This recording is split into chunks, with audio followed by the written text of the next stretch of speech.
In the little book of Lykke, Meik Wiking writes, "Across cultures, there seems to be one thing that all parents wish for their children: good health.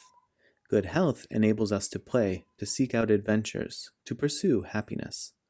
As a happiness researcher, I cannot see a more obvious policy to improve quality of life than that of providing universal health care. In the Nordic countries, all of which consistently rank among the 10 happiest countries in the world, free healthcare is available to everyone. People in these countries simply have less to worry about in daily life than most other people on this front, and that forms a sound basis for high levels of happiness."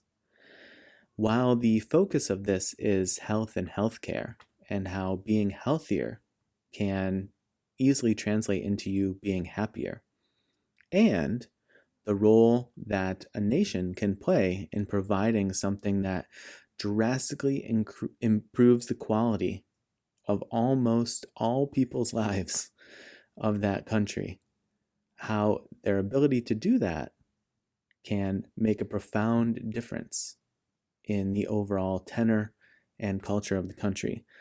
While all of those things are true, I would like to focus on this last piece because it extends far beyond healthcare.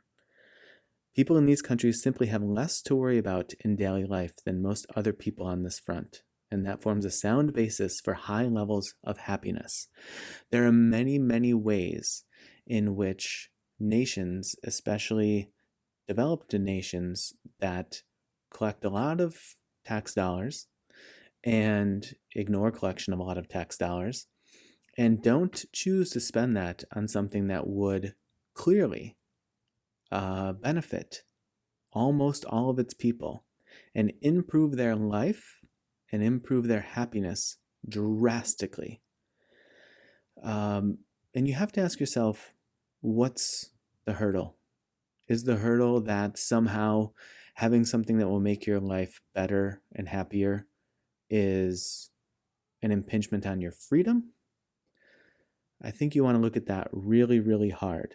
I think you may want to find ways in which the greed of others who have provided you with a slogan is something that you use to work against yourself.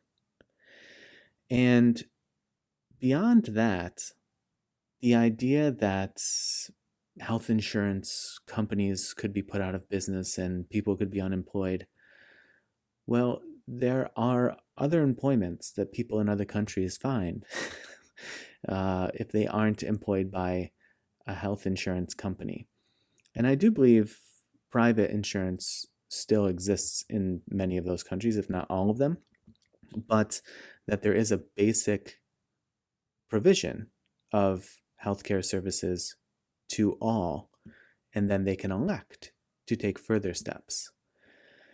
And to the extent that we've let ourselves get just sort of drown in the idea of they're all out to get us, and by providing healthcare to everyone, we'll be inflicting ourselves with something just sort of devastating.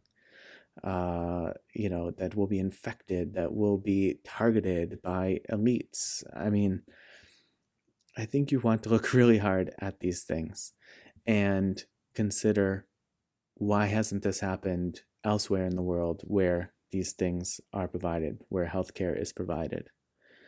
And the incessant march of greed and the necessity of capitalism to forever grow, and that you have to have just growth in GDP above all else forever, or else you're failing. You might really want to consider if that makes sense on its face, and if it really plays a role in the idea that healthcare for everyone and helping people be healthier without putting an incredible burden on them financially and just bandwidth-wise to be able to figure it out, you might want to consider if those things really need to play out the way that we've allowed them to for many, many decades.